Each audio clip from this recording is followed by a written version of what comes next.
زانی عورت کی توبہ کا طریقہ. اگر ایک شادی شدہ عورت سے کئی بار زنا سرزد ہو اور مختلف مردوں کے ساتھ اب وہ توبہ کرنا چاہتی ہے اور اسے بہت شدید ندامت ہے، تو اب وہ کیا کرے؟ کیا اس سے نکاح ختم ہوگا اور اس کی توبہ کے لیے کیا شرط ہوگی؟ زنا بہت بڑا جرم ہے. قرآن میں اللہ نے فرمایا یہ اپنی خواہش پوری کرنے کا بہت برا راستہ، اور کنواری لڑکی کا زنا کرنا بہت بڑا جرم، شادی شدہ کا تو اور بھی بڑا جرم، اور مرد کا زنا کرنا بھی بہت بڑا جرم، عورت کا زنا کرنا اس سے بھی بڑا جرم ہے. تبھی اللہ نے جب زانی کی سزا بیان کی ہے نا تو عورت کا ذکر پہلے کیا. قرآن ہر چیز میں مرد کو پہلے ذکر کرتا ہے، عورت کا بعد میں. چور کا ہاتھ کاٹنے کی باری آئی تو اللہ نے فرمایا چور مرد کا بھی ہاتھ کاٹو اور چور عورت کا بھی ہاتھ کاٹو. یہاں مرد کا ذکر پہلے، عورت کا بعد میں. لیکن زنا کی جہاں بات آئی اللہ نے فرمایا زانیۃ والزانی فاجلدوا کل واحد منہما 100 جلدہ. زنا کرنے والی عورت کو بھی 100 کوڑے مارو اور مرد کو بھی. تو یہاں عورت کا ذکر پہلے اس لیے کیا کہ عورت میں زنا کی رغبت کم ہوتی ہے اور اس میں حیا بھی ہوتی ہے، اس کے باوجود اس کا زنا کرنا یہ بہت بڑا جرم ہے. مرد کا بھی زنا کرنا بہت بڑا جرم ہے. سزا اللہ نے دونوں کی ایک رکھی ہے، لیکن حقیقت میں یہ فرق ہے ان میں، یعنی عملی طور پر دونوں کی جرم میں فرق ہے. اب سزا اللہ نے ایک کیوں رکھی ہے؟ اللہ کی حکمتیں اللہ بہتر جانتا ہے. تو شادی شدہ عورت اگر زنا کرے تو یہ اتنا بدبودار جرم ہے کہ قرآن کہتا ہے کہ اگر یہ ثابت ہو جائے گواہوں سے اور اقرار سے ایک مخصوص طریقے سے تو ان کو زمین میں گاڑ کے پتھروں سے ہلاک کر دو.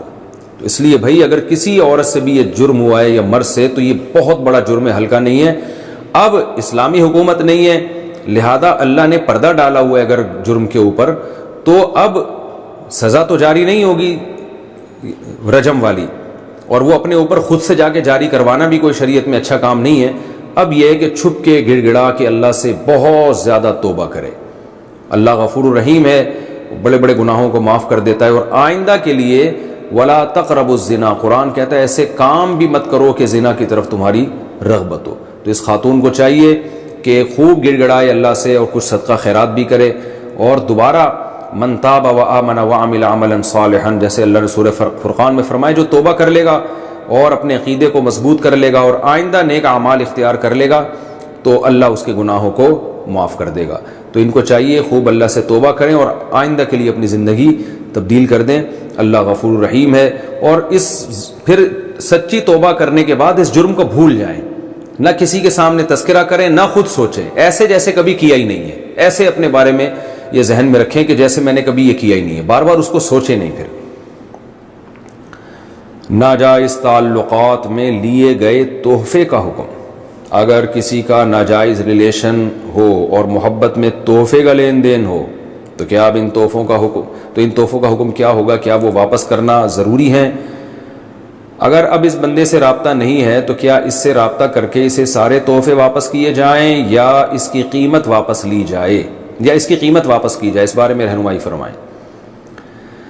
دیکھیں اگر کسی سے خدا نخواستہ ناجائز تعلق تھا تو اس نے جو گفٹ اس تعلق کو پیدا کرنے کے لیے دیے ہیں، یعنی کسی نے کسی عورت کو گفٹ دیے، نیت اس کی یہ تھی کہ تاکہ اس گفٹ سے یہ میرے ساتھ ناجائز تعلق رکھے، اور خاتون نے بھی لیے اسی نیت سے کہ بھئی میں اس لیے لے رہی ہوں تاکہ میں اس کی خواہش پوری کروں، اس کے ساتھ ناجائز تعلق رکھوں، تو پھر تو یہ گفٹ کا لین دین بالکل حرام تھا اور اس خاتون کے لیے اس گفٹ کا استعمال جائز نہیں ہے. اس کو صدقہ کر دیں وہ، یا اس گفٹ کو یا اس کی قیمت کو. لیکن اگر ایسا نہیں تھا، گفٹ کی بیس یہ نہیں تھی کہ یہ تعلق برقرار رہے، تو ناجائز تعلق تو برا ہے لیکن گفٹ اس بیس میں نہیں دیا گیا تھا، تو پھر اس گفٹ کا جو لینا ہے وہ گفٹ حرام نہیں ہوگا. ہاں یہ ضرور کہیں گے ناپسندیدہ ہے، نامناسب ہے. بہتر تو یہی ہے کہ اس کو بھی گفٹ یعنی اس کو بھی صدقہ کر دیا جائے، لیکن اس کا صدقہ کرنا پھر لازم نہیں ہے. البتہ یہ کوئی پاکیزہ اور حلال طیب میں شامل نہیں ہے یہ چیز، کیونکہ نامحرم مرد اور عورت کا کوئی اس طرح کا لین دین جبکہ ان کی نیتیں بھی ٹھیک نہ ہو، یہ بہرحال مکروہ اور ناپسندیدہ ہے، لیکن اس کو حرام نہیں کہیں گے اس صورت میں. ہمارے زمانے میں زنا کی توبہ کیسے ہو؟ محمد فائق صاحب بھوپال سے پوچھتے ہیں اس زمانے میں زنا کی توبہ کیا ہے؟ یہی ہے کہ بس اللہ کے سامنے گڑ گڑائے کیونکہ بہت بڑا جرم ہے.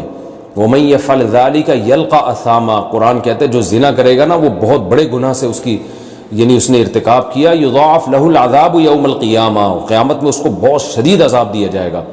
اس لیے بڑا سخت جرم ہے، ہلکا جرم نہیں ہے. خوب اللہ کے سامنے گڑ گڑا کے توبہ کی جائے رو رو کے معافی مانگی جائے، رونا نہیں آتا تو رونے جیسی صورت بنائی جائے، اور اللہ کے غضب کو ٹھنڈا کرنے کے لیے کچھ صدقات و خیرات بھی کر دیا جائے تو زیادہ اچھا ہے۔ اور ساتھ ساتھ پھر آئندہ ایسا کام ہی نہ کیا جائے جس سے اس گناہ کی طرف رغبت ہو، یعنی اس گناہ تک پہنچانے کے تمام ذرائع اور وسائل کو بند کر دیا جائے، یہ سچی توبہ ہے۔ تو پہلے بھی یہی تھی، آج بھی یہی ہے۔ البتہ اگر 4 گواہ اس پر گواہی دے دیں، حکومت اسلامی ہو اور پھر وہ حکومت سزا دے، وہ ایک الگ بات ہے، لیکن آج کل وہ نہیں ہوتا، بس توبہ استغفار۔